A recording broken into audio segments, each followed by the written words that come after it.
afternoon.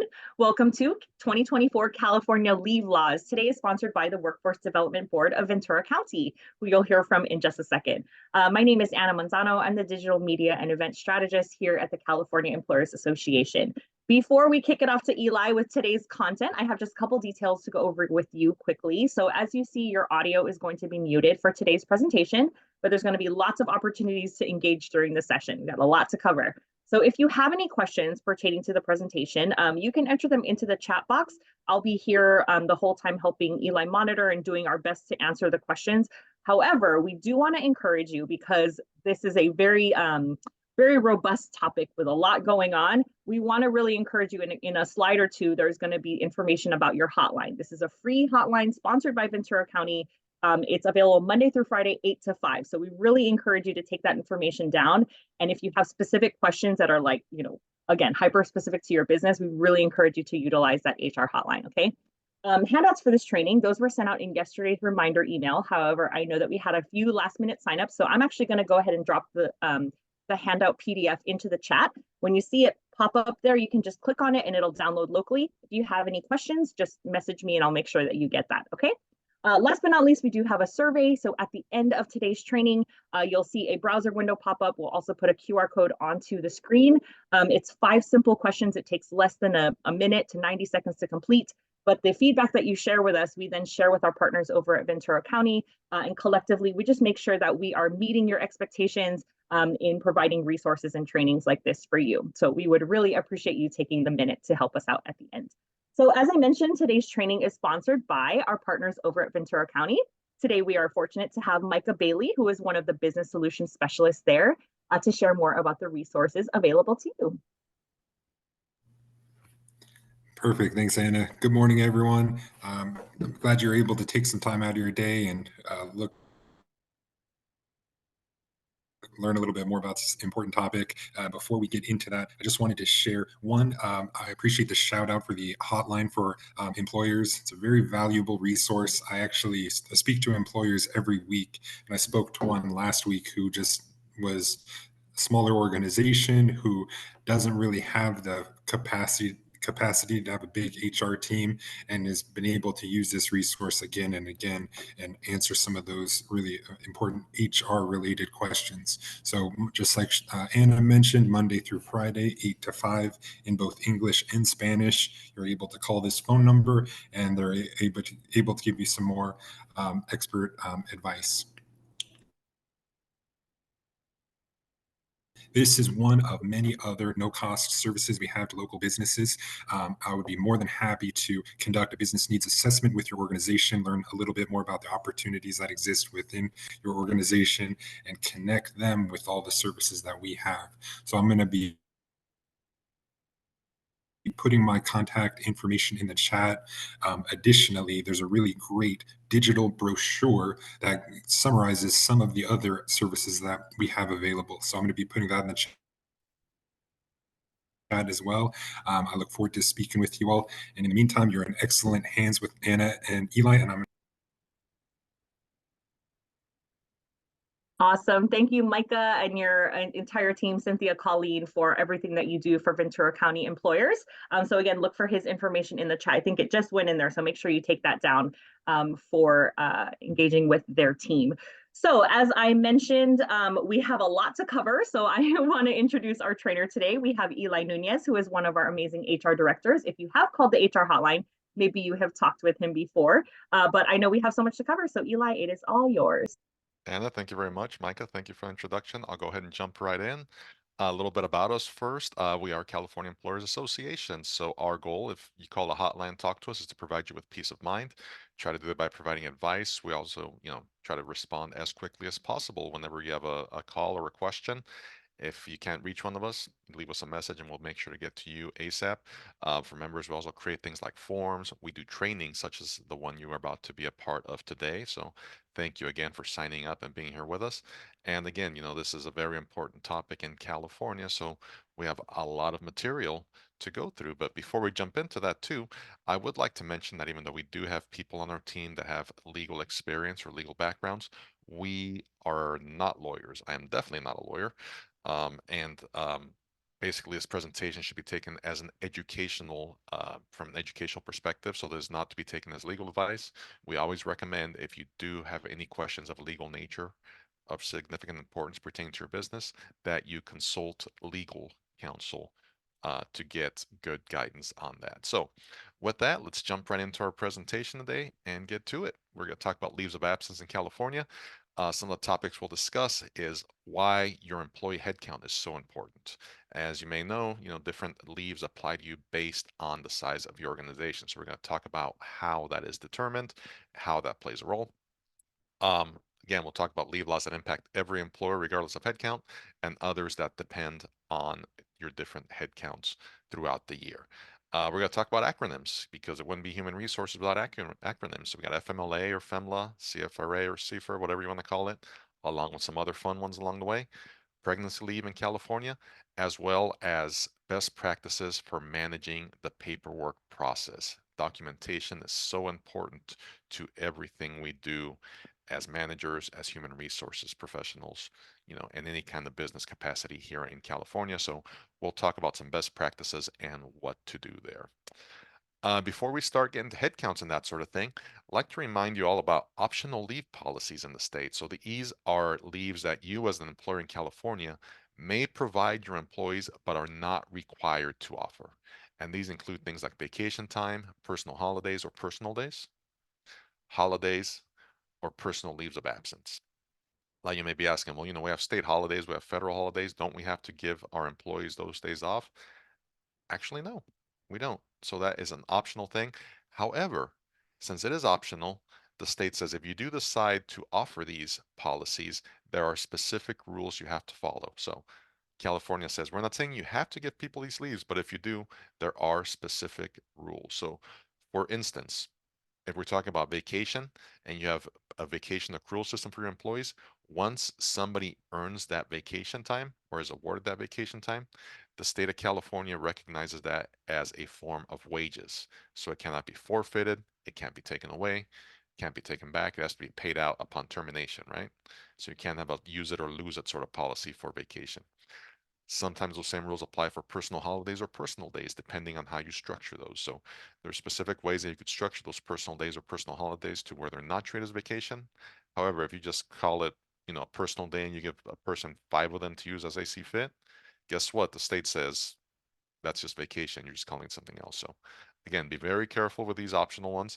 If you do decide to offer them to your employees, just be aware that certain specific rules apply to them. Now let's get to some where the head count matters and why the head count is important. So in the state of California, when we're talking about head count, we're talking about all your employees, whether they're full or part-time, on-call, or temp employees. If they're on your books, they count, right? Hourly and salaried, they both count on your head count the same way. And even employees that are on leave of absence, even though they are not actively working for you at the time, if they are still your employees, they count towards your head count.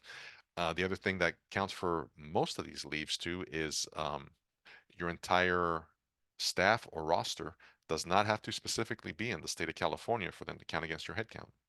So for instance, if you have 20 employees, one of them works in California, 19 of them work out of state, guess what?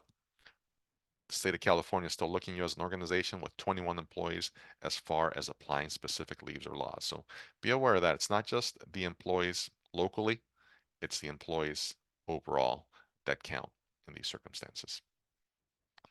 So let's start with leave laws that apply to all employers, regardless of your headcount. And the first one, the one we get a lot of questions on the hotline on, not just this county hotline, but all the hotlines that we have, is California paid sick leave. And the thing to remember about paid sick leave is there's a couple ways that can be managed. The first one is the accrual method, where employees accrue sick time based on how many hours they work. And the state says if you're using the accrual method, you have to award 1 hour for every 30 hours worked. Now you could cap it at 80 hours total accrual, and you could cap the usage to 40 hours per year. Second method you can use is the lump sum. That's where you give everybody 5 days or 40 hours, whichever is more, all at one time. So it could be at the beginning of the year, it could be on their anniversary, it could be at the beginning of your fiscal year, whatever it is. But every year you just kind of refill that bank. Now, the thing to keep in mind is for either method, the state does allow us to limit the usage until the employee's 90th day of employment. So that means if you hire somebody, whether you award them the lump sum at once or whether they start accruing from day one, you can say that's fine, you can have the sick time, but you cannot use it until you hit 90 days of employment.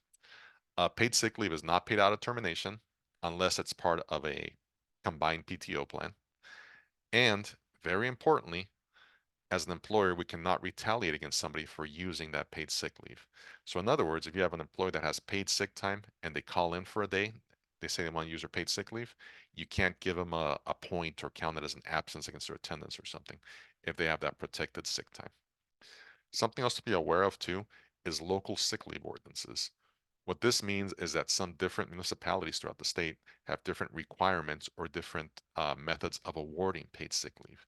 And this is important, as you may imagine, because we have remote workers, right?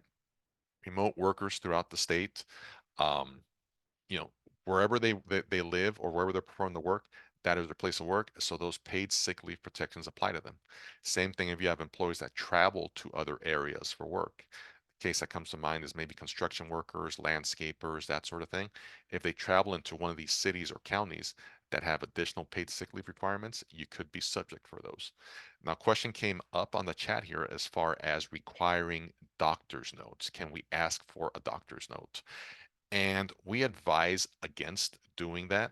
The law is not very clear on that about whether we can request it or not, but some interpretations have said, hey, if you request a doctor's note or make somebody go to the doctor for using 1 day of paid sick leave or 2 days or 3 days or whatever, you are in the way discouraging them from using that paid sick leave or punishing them. So we always advise do not ask for that doctor's note if an employee wants to use paid sick leave, for themselves or to care for one of their family members. Now, you can ask for a doctor's note if it's something more extensive, if you're talking about FMLA, California Family Rights Act, that sort of thing. But for paid sick leave, we advise against it. Next leave that applies for all employees can be related to workers' compensation. As you know, if you're an employer in the state of California, you do have to have workers' compensation insurance, and this can sometimes include a leave of absence, right? If you have somebody that's injured seriously on the job, needs to be away from it, doctor's going to put them off of work. That's a leave of absence that's going to apply. Um, if you're an employer that CFRA or FMLA applies to, you can run it concurrently. In other words, you can run those down at the same time as workers' compensation leave, as well as requiring the use of any PTO, whether it's vacation or sick leave, unless it's California mandatory sick leave. So if it's something beyond their 5 days or 40 hours, you can require them to use it for the unpaid portion of their disability leave. So in other words, once they start getting paid disability leave by the state or by your workers' comp insurance carrier, whatever it is, then you have to coordinate it so they're not going above and beyond what they would have earned were they at work. And of course, when it comes to workers' comp, we have to be careful about retaliating against workers who are injured on the job. You can see your Labor Code Section 132A offers protections against retaliation for being injured on the job during the scope of their employment. So retaliation can take many different forms, or the appearance of retaliation can take many different forms as well, whether it's a demotion, whether it's cutting somebody's hours, whether it's laying somebody off, whether it's terminating them because they got injured, that sort of thing. So again, this is where documentation is so important. If there was a policy violation or a blatant disregard for safety that led to this injury, we want to document that, work with your workers' compensation carrier, and possibly seek legal advice before you proceed with any kind of corrective action. Next leave that applies to everybody is voting time off. And this applies for all statewide elections. It's an election year this year, so you want to be aware of this. Now, for voting time off, you can request a 2 days advance notice, and you can coordinate that so it's either the beginning or the end of the shift. It's up to 2 hours without loss of pay, so it's paid leave for 2 hours. But that's only if, and I quote, the voter does not have sufficient time outside of working hours to vote. So in other words, if your work shift or the person's work shift is from say 5 in the morning to 1:30 in the afternoon, guess what? Technically, that leaves them enough time to go vote afterwards, right? So this may not apply at that point. However, if you have a shift that runs from say, 7 to 7 or 6 to 7:30 or whatever, because it's a long day, at that point, then the argument can be made that, hey, that's going to block them off to a point that they do not have sufficient time. So this would apply. So take a look at it on a case by case basis, see what kind of shifting and arrangement you can do for that. Next one that applies for everybody, school appearances leave. Now, this is very important. This provides unpaid time off. And we say except for exempt employees, because exempt employees, as you know, if they work any time during the day, they're compensated for it. But in this case, this is for the employee to appear at their school for any kind of disciplinary matter for their child. So if their child gets in trouble at school, if they have a parent-teacher conference because of some kind of issue or something, they can take unpaid time away from that. Now, you can require them to use PTO if it's available. That's fine. Remember, not sick leave though. Be very careful as far as forcing people to use protected sick leave. But you can require the use of vacation or any other kind of PTO that they have available. And you can request reasonable notice.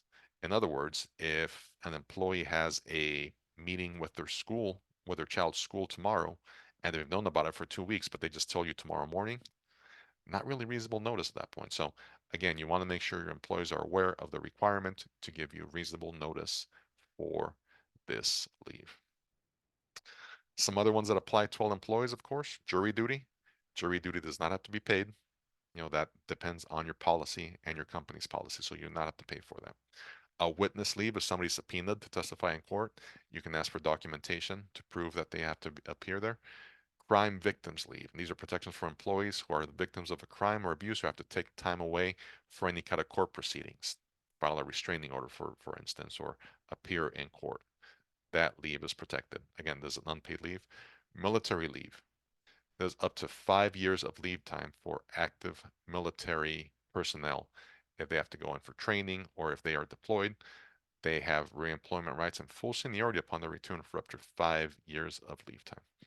And there's emergency duty leave for volunteer firefighters, disaster response teams, peace officers, as requested by the state. So if you have a reserve firefighter or a volunteer firefighter and an emergency comes up, they have to go tend to that, then they have protected leave for that. Again, we can ask for documentation, orders, that sort of thing to see, um,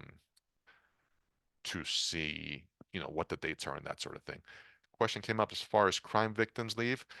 Typically, again, since this protects is just for victims of the crime, that's if the employee themselves is the victim of a crime. So it's for them to deal with it as far as appearing in court or filing a restraining order, that sort of thing. So this applies to the employee themselves. All right, let's move on to slightly bigger employers, those of you with 5 or more employees.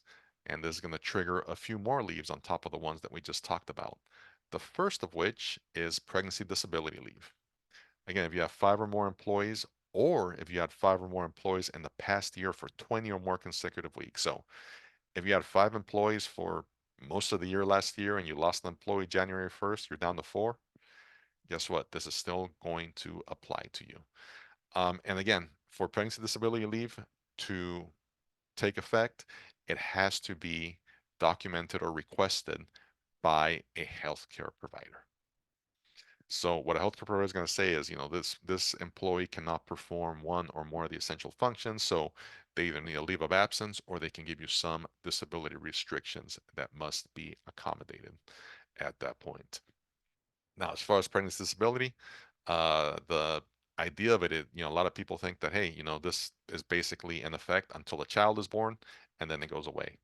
Not always the case, as any of you that have children know, the person can be disabled even after the birth of the child. So it can occur before, during, or after the actual birth. Some examples of that, of course, morning sickness, hypertension, loss or end of pregnancy, postpartum depression. All of those could be circumstances in which pregnancy disability could apply. So again, for pregnancy disability protections kick in, a healthcare provider has to say an employee can't perform one of those essential functions.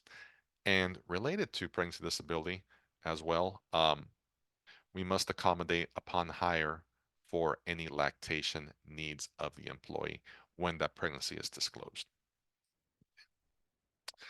Now, when we talk about healthcare providers, can be somewhat broad, right? But somebody has to be licensed by the state of California or another county, state, or country.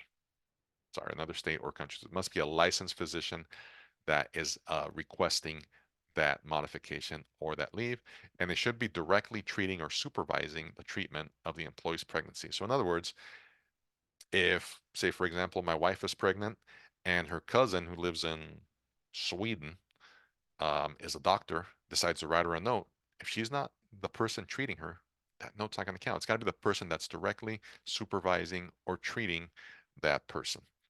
Other providers can include, marriage or family therapist, acupuncturists, nurse practitioners, licensed midwives. But the important thing is they have to be licensed medical practitioners.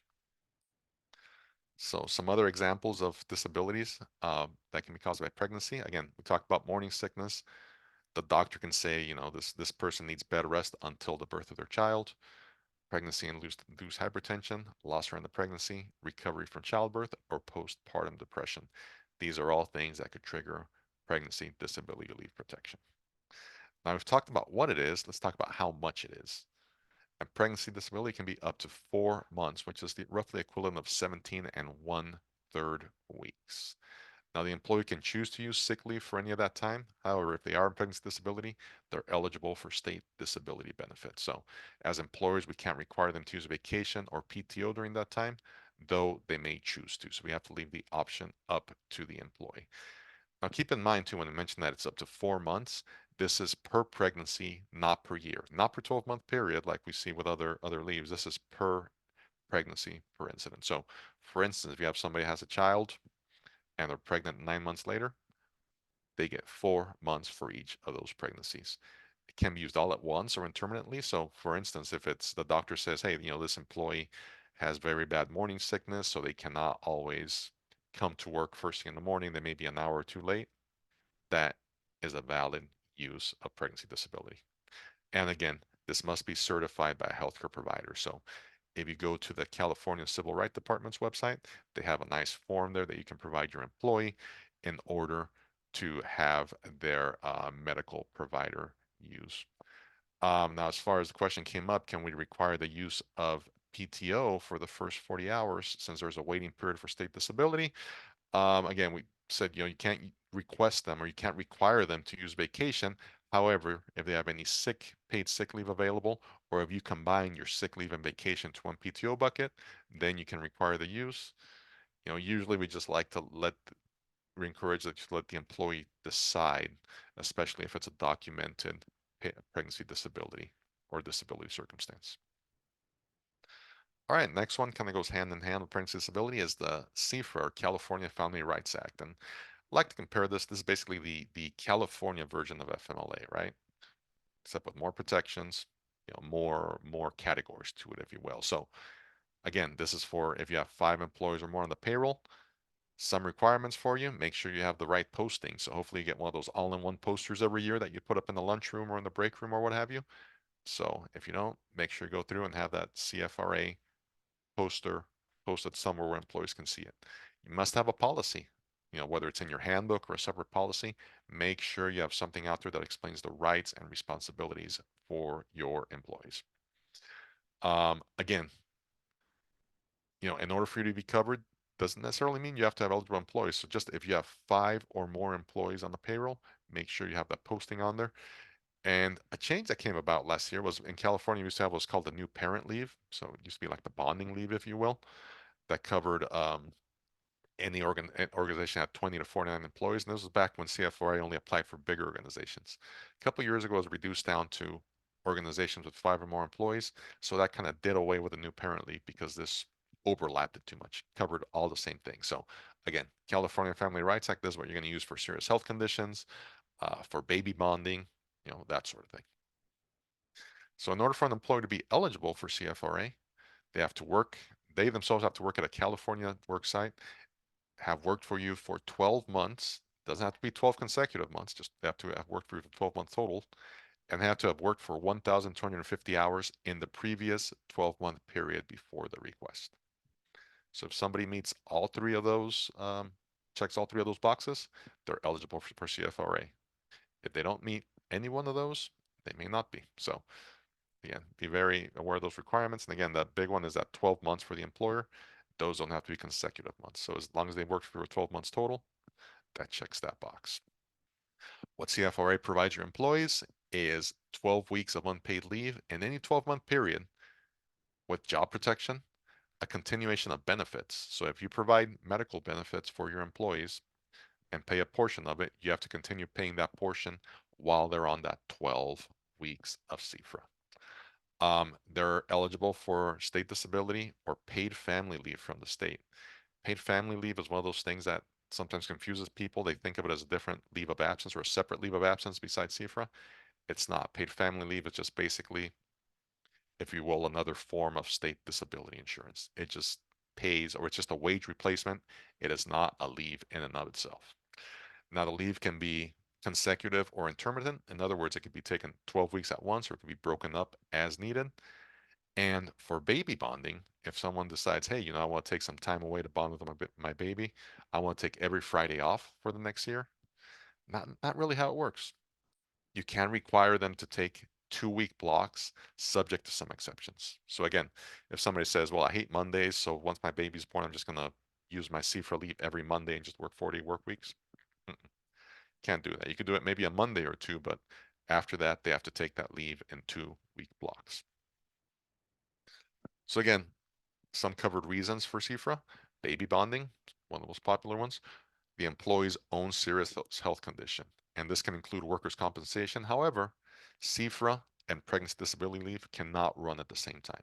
They're two separate leaves that cannot overlap. They have to run separately. That's very important to keep in mind.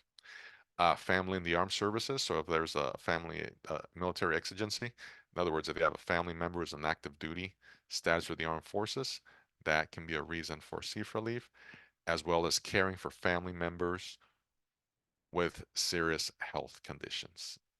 So, the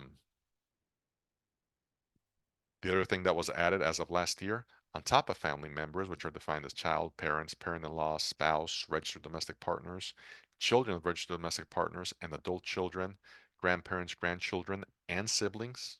So it's a pretty big list. And on top of that, last year, we also added what's called a designated person. So a designated person is somebody that is significantly close to the employee that they are caring for. Could be a best friend, could be, their longtime neighbor, could be someone that basically doesn't have legal guardianship over them, but they helped raise them or whatever it is. Now, the thing about designated person is, though, they can't just designate a different person each day of the week. Once they designate somebody, that is their designated person for a 12-month period before they can switch to somebody else. All right. So some things to remember so far.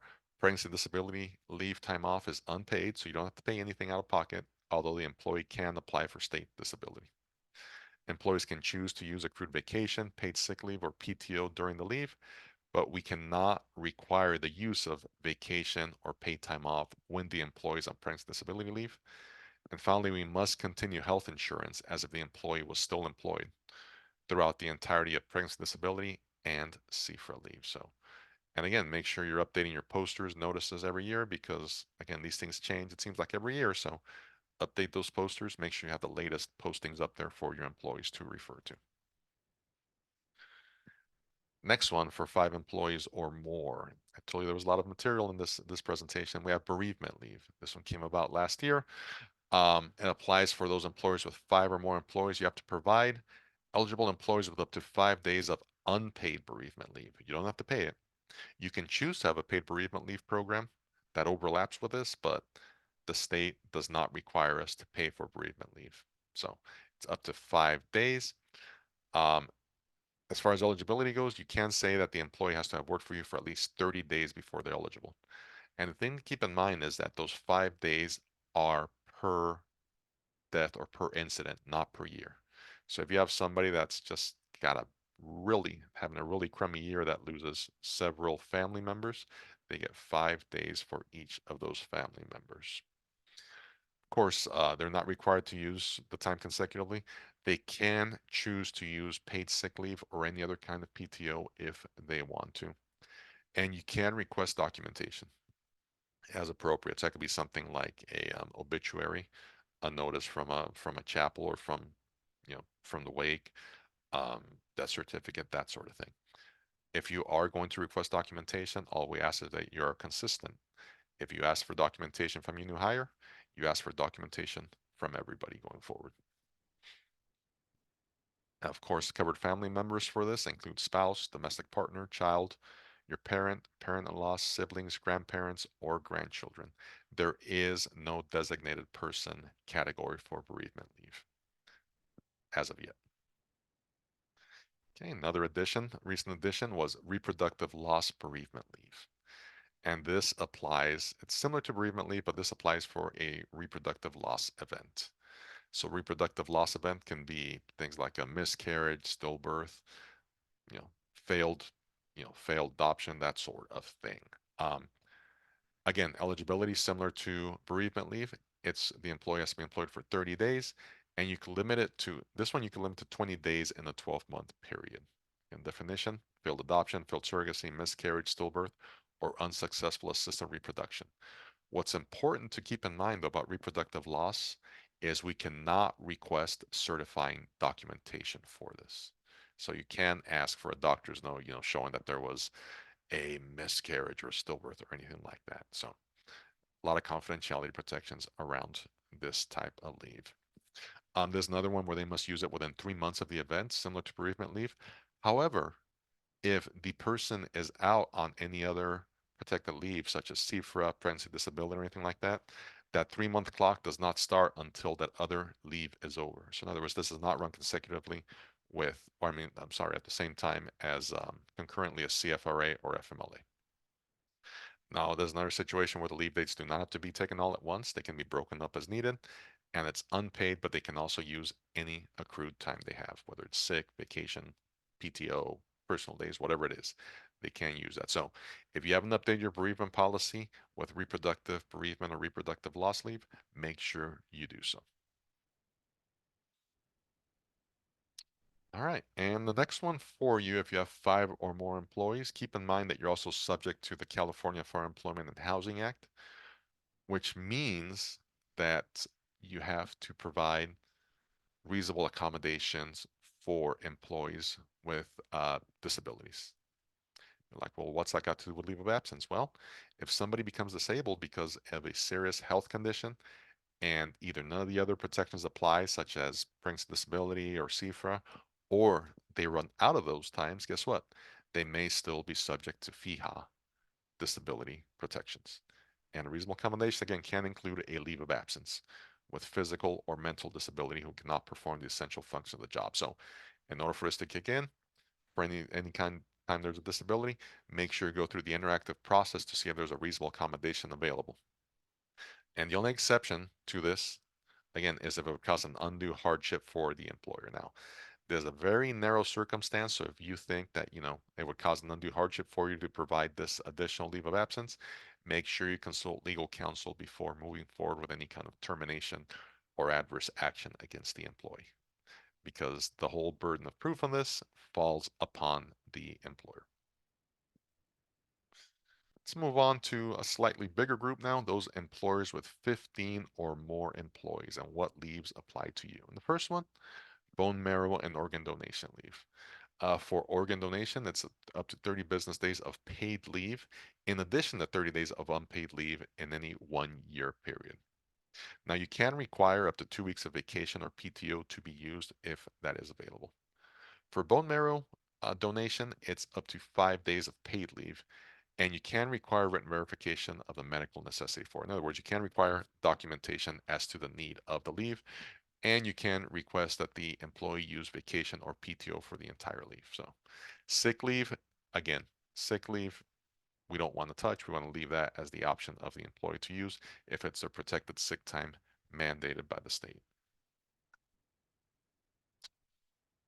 All right, and the next one closely related is the Civil Air Patrol. This one is for 16 employees or more. So any volunteer members of the California wing of the Civil Air Patrol can take up to 10 days of unpaid leave per year when called to respond to an emergency operational mission. So if you have 6 or more employees, make sure that you have some kind of policy or something about this leave either in your handbook or available for your employees as well. Now we get into bigger sizes here for employers with 25 or more employees. Let's take a look and see what applies there. The first one is drug and alcohol rehabilitation leave. There's been some, as many of you know, drug and alcohol addiction can sometimes be recognized as a disability. So if you have this number of employees or more, then an employee is eligible for drug and alcohol rehabilitation leave. Now, again, this is not something that's like a silver bullet where if somebody shows up to work under the influence, causes damage to your your work location, or is busted for being under the influence, they can't come back and say afterwards, oh, well, I'm gonna go, get drug and alcohol rehabilitation, so you can't touch me. It's not an after the fact sort of thing. This is something where the employee lets you know ahead of time they have a situation, they want to deal with it, they need some time away for it. So it's not a remedial thing afterwards where they can, claim protection for it. They claim protection for it ahead of time. So again, no duration limitation of this. It says as needed by the treating facility or the treating, you know, medical professional. No advance notice necessary. There is that undue hardship exception, right? But again, that's up to you as the employer to prove. So we always recommend consult legal counsel. You can allow the use of sick leave for that. So again, if you have 25 or more employees, make sure you have this notice for them to be aware of, that if they have a drug or alcohol issue and need to seek help, there are protections, job protections available for them, as long as they let you know before any kind of incident at work. For 25 or more employees, we also have a school activities leave. Now, this is different from the school appearance leave that we talked about earlier. The school appearance leave is for, situations where the parent is called to the school to deal with an issue, deal with a situation. This is more for other activities going on, say, school programs, presentations, open houses, that sort of thing. And this applies for anywhere from licensed daycare facilities up to grade 12. It's a maximum of 40 hours per year or 8 hours per month. As an employer, you can require them to use vacation for this if they have it available. So if someone says, hey, my kid's got a field trip that I want to go to with them next week or in 2 weeks, and I want to take unpaid time away, you can say, well, guess what? You have 100 hours of vacation available, so you have to use your vacation for that, and that's fine. Now you can require documentation for it. So you can ask them for whether it's a note from the school or a notice or a calendar thing or whatever it is that the school send home nowadays to show when that event is going to take place. And if you have both parents employed with you, you can limit it to one parent if you choose to do so. Again, case by case basis, depends on the circumstance. Make sure you're being consistent with it. Now, as far as the headcount goes, too, we talked about 25 employees. That's 25 employees at the same location. So this is one of those exceptions where if you have, I mentioned earlier that usually when we talk about headcount, we talk about global headcount. In this case, it applies if you have 25 employees working at one location. All right, next one for this group is military spousal leave. And this applies if your employee works an average of 20 or more hours per leave. This allows them up to 10 days leave as long as they give you a 2 business days notice. Now, this is for if they have an employee that's deployed and they're on leave from deployment. They're coming back home to visit. They can let you know so they can take up to 10 days leave while that service member is home. You can allow them to use vacation or PTO during that time, but this is one circumstance where you cannot require them to do so. All right, now let's deal with the big group, 50 or more employees. So this is for the bigger organizations now. And the first one that comes to mind for this and that always applies is FMLA. It's a Family Medical Leave Act. And again, a lot of these protections are similar to the CFRA ones for California, but there are some important differences which we'll discuss. So again, FMLA provides employees with up to 12 weeks of unpaid leave with benefits and eligibility. A couple of them are the same as CFRA. If they've worked for you for 12 months, don't have to be consecutive months, just if they've worked for you 12 months total, and if they've worked for you for 1,250 hours in the 12 months directly previous to the leave of absence. Now, for FMLA, there is an additional tool, if you will, that'll help employees. So they have to work at a location with 50 or more employees in a 75-mile radius. So in other words, if you have 52 employees throughout the state of California, but they're scattered all over the place, and California is a big state, and the person that asked for that does not work at a location that has 50 employees within a 75-mile radius, this may not apply to them. They'd still be under CFRA protections, but FMLA may not apply. So again, very important exception there, that 50 more employees in a 75-mile radius.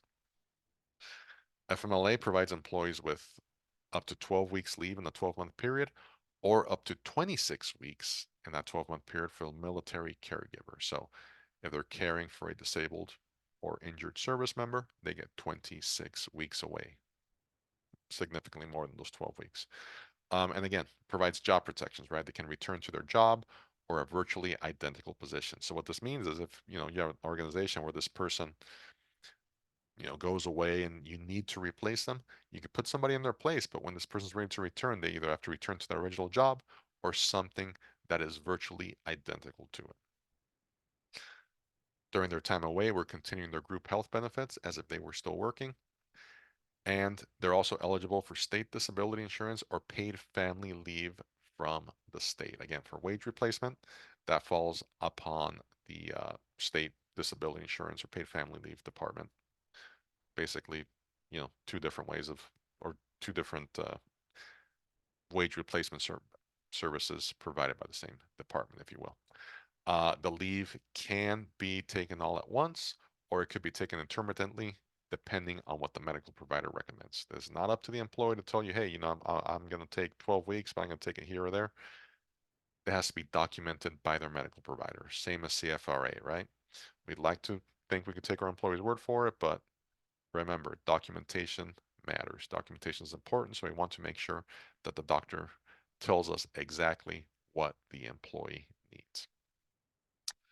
Some of the covered reasons under FMLA: birth of a child, whether it's adoption or foster care. So for baby bonding, similar to CFRA, the employee's own serious health condition. Now this includes pregnancy. So remember, CFRA, California Family Rights Act we talked about earlier, does not run at the same time as pregnancy disability leave. However, FMLA can. Workers' compensation, it could run concurrently with that. Caring for a family member with serious health conditions. Now, the definition of a family member under FMLA is different than that under CFRA. So, be aware of that whenever you're running them intermittently. So, or I'm sorry, whenever you're running them concurrently.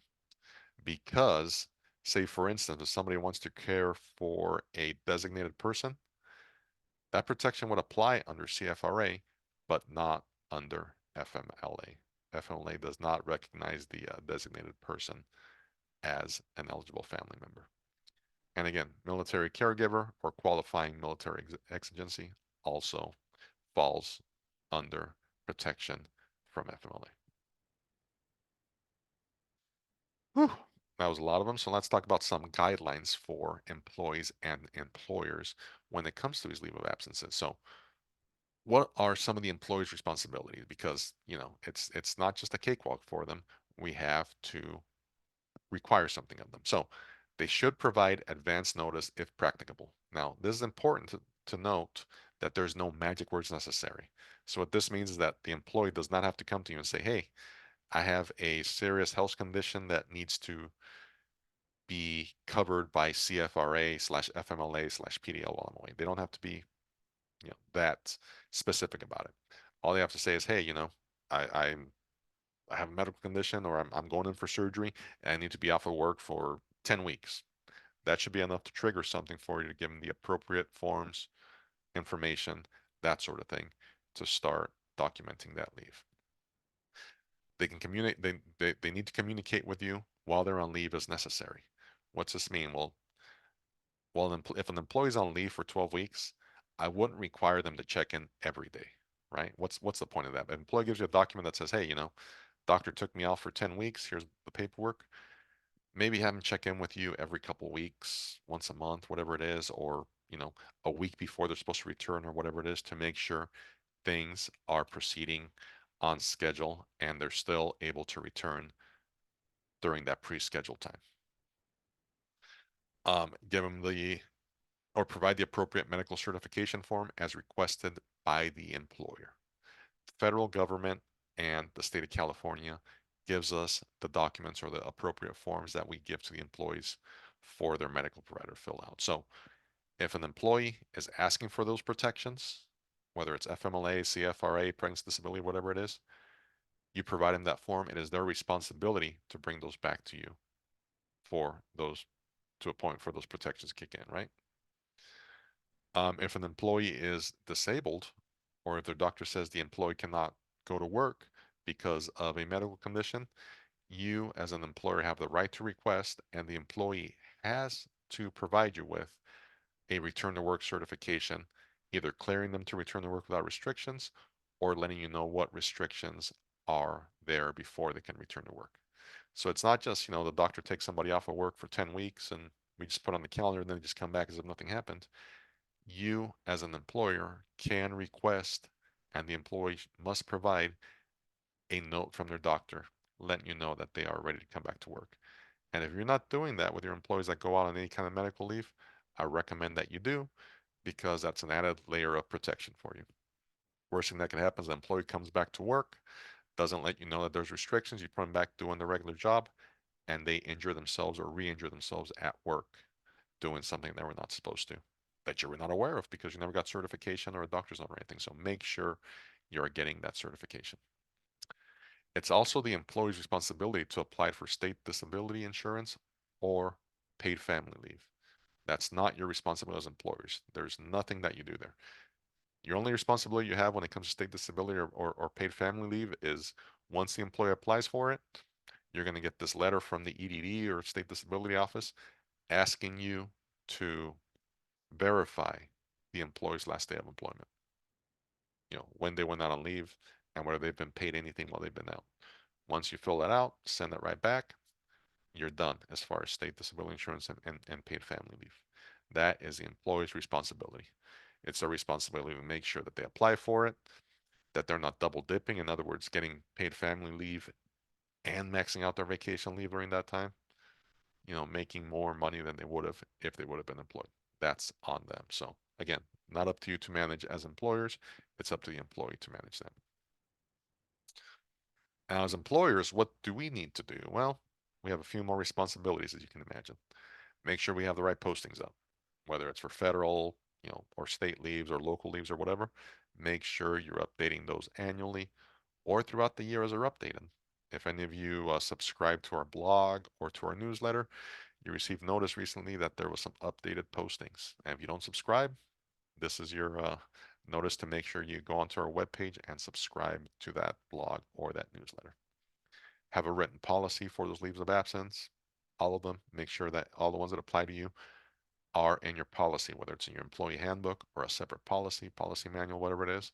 Make sure you have a written policy that tells employees of their rights, responsibilities, and the process for going about those leaves of absence. When an employee applies for FMLA or CFRA leave, make sure you give them a notice of eligibility rights and responsibilities. There's a form created by the state or federal government, depending on which leave it is. Make sure you're providing that to the employee as soon as you're aware that that leave could apply. Now, that medical certification form, we always recommend they use the California forms, whether it's for CFRA or FMLA, because the federal form asks for a little bit more information regarding medical condition than California is comfortable with. California forms are very general. It just says, what's the doctor's name? Does the employee have a medical condition? Yes or no? What are the restrictions? We don't want to know what the medical condition is. Why don't we want to know? Because if something goes sideways, the employee can claim discrimination based on that medical condition or whatever it is. So we don't want to know the condition. We just want to know what the doctor recommends that we as employers provide or do for the employee. Okay? Once they return that certification to you, make sure you give them a designation of leave notice. In other words, if they if their leave is approved, then we are going to give them a form, and again, the Civil Rights Department, the California Civil Rights Department provides us templates for all these forms or copies of all these forms that we can use. They are very, it's very user friendly. And I'm looking to see if I can get that web address for you right now. If you go to calcivilrights.ca.gov, they have copies of all those recommended forms. I'll go ahead and put that on the chat for you, and that should help. Oh, there you go. Anna beat me to it as well. That's where you could download the recommended forms for CFRA leaves, pregnancy disability, that sort of thing, along with the designation of leave documentation. So what designation of leave documentation is that lets the employee know, hey, you know, um, we're designating this leave as CFRA or pregnancy disability or whatever. It's effective on this date. You have this many hours left, blah, blah, blah. Just gives them all their information. You're also going to provide the employees with the state disability insurance or paid family pamphlets from the EDD. Usually these are parts of the new hire packet, but again, when someone comes to you and tells you they need to take this leave of absence, just give them those pamphlets again, give them those forms and send them on their way to apply for them. Now, as employers, we also want to make sure we have clear policies. So when it comes to medical certification, return to work, use of accrued time, that should be a part of those policies for each of those leaves, right? When they apply, what we're going to require, that sort of thing. Medical certification, a question I get a lot of times is, once you give it to the employee, is there a certain amount of time they should return it to you?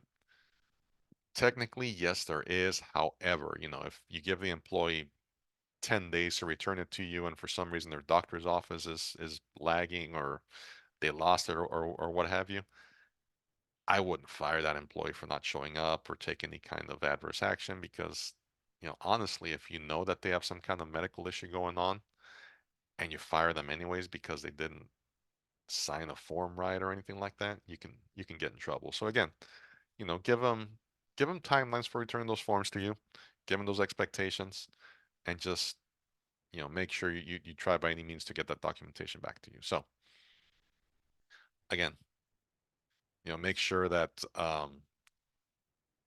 we recommend that you require medical certification for a leave of absence, whatever kind of leave it is. If it's a medical leave, give them that form from Cal Civil Rights so that the doctor can outline exactly what the employee needs. Now, we as employers cannot contact their healthcare provider directly except for validation. In other words, if someone brings you a form, from their doctor, it says they have to, they can't come into work before noon, we're not going to call the medical provider and argue about it or ask them why or anything like that.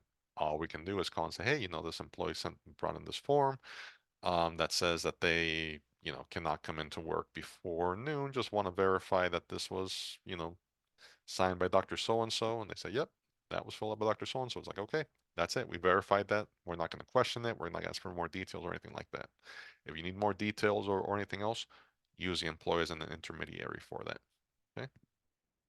And again, if you're going to require the use of vacation in some circumstances, make sure that that is part of the policy. Now, when it comes to CFRA or FMLA, we as employers have the ability to designate what 12-month period we're going to use to measure the leave of absence. So the easiest one, of course, is the calendar year.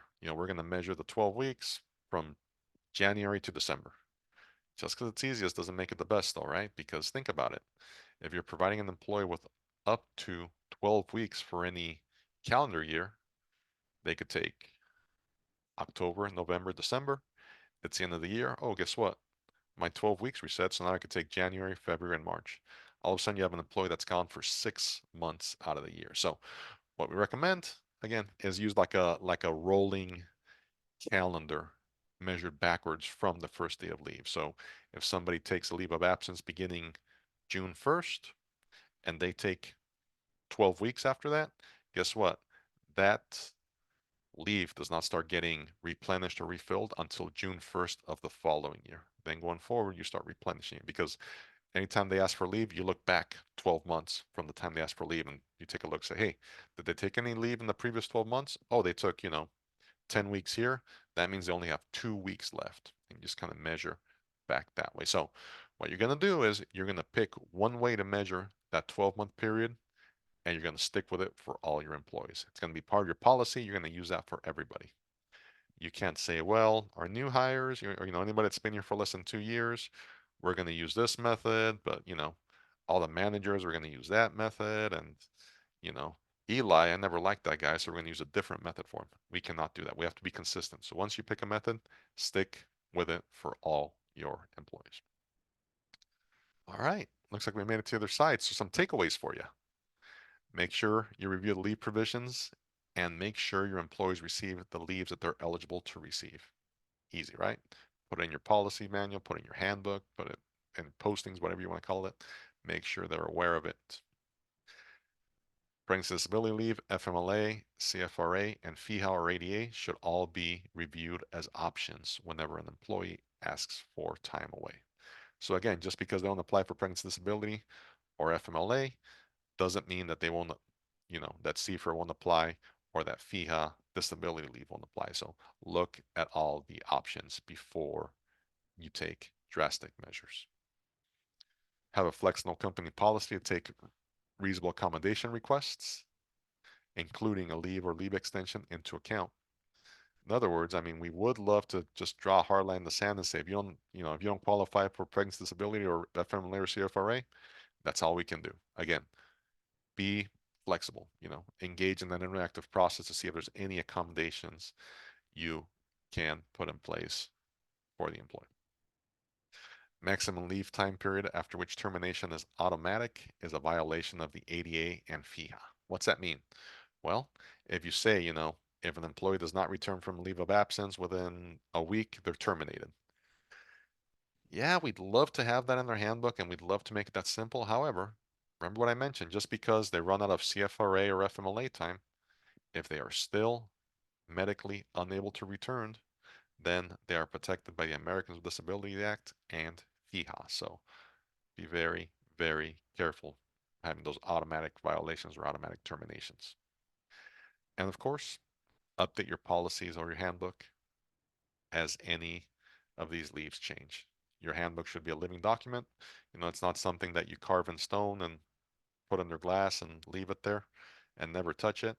Take a look at it on a regular basis, at least yearly, to make sure that you're up to date on these policies. There's new leaves being added almost every year, so, or changes to the existing ones, so make sure you're staying up to date with that. So with that, I would like to thank everybody for taking a part and taking your lunch with me, if you will. Remind you of the Workforce Development Board of Ventura County hotline, 888-763-3174. If you have any questions with anything we talked about today, or if it jumps into your head a little bit later and you're like, what was he talking about again? I forgot. Give us a call on the hotline. We'd love to hear from you. Love to talk to you. I also have some HRCI and SHRM codes. Lauren, you read my mind. You're jumping ahead. So for HRCI, I have 669215, and for SHRM, 24-MMEXY. Make sure that you include that dash in that SHRM code, or SHRM's going to be mad at you. I don't know what they'll do, but they probably just won't give you credit. I just noticed I do not have the survey slide on this. So Anna, if you would be so kind as to throw the link in the chat for me, maybe, so anyone can take that survey and let us know if I put them to sleep or if I was talking too fast or whatever it is. I'd appreciate it. Awesome. Yes, I did just put it in the chat a couple messages ago. So we really encourage you to share your feedback there. And again, codes are on the screen, ceainfo@employers.org. If you run into any problems with redeeming them, we're always ready to help you. And then I do want to also draw your attention one more time. A couple of messages up. I did put the next training coming up on June 18th. Again, it's a free training sponsored by our partners at Ventura County. So we really encourage you to apply. It's a CSI HR, so investigations in the workplace. So this is a really popular one. Very, very great training. And thank you all for joining us live on your lunch hour and being so engaged and asking great questions. If you're like me, you're going to think of a question in 5 minutes when we're off of Zoom. So make sure you utilize that free HR hotline that is on the screen. It's also in the PDF if you need it at any time. Thank you, Eli. Thank you for sharing your expertise. I know that was a lot of content to go over in less than an hour, and you always deliver so greatly. So thank you again for sharing your training today, and we hope to see you all in June. Thank you all, and thank you to Ventura County for sponsoring. Can't forget to thank them. So thank you all. We'll see you next month. Cheers.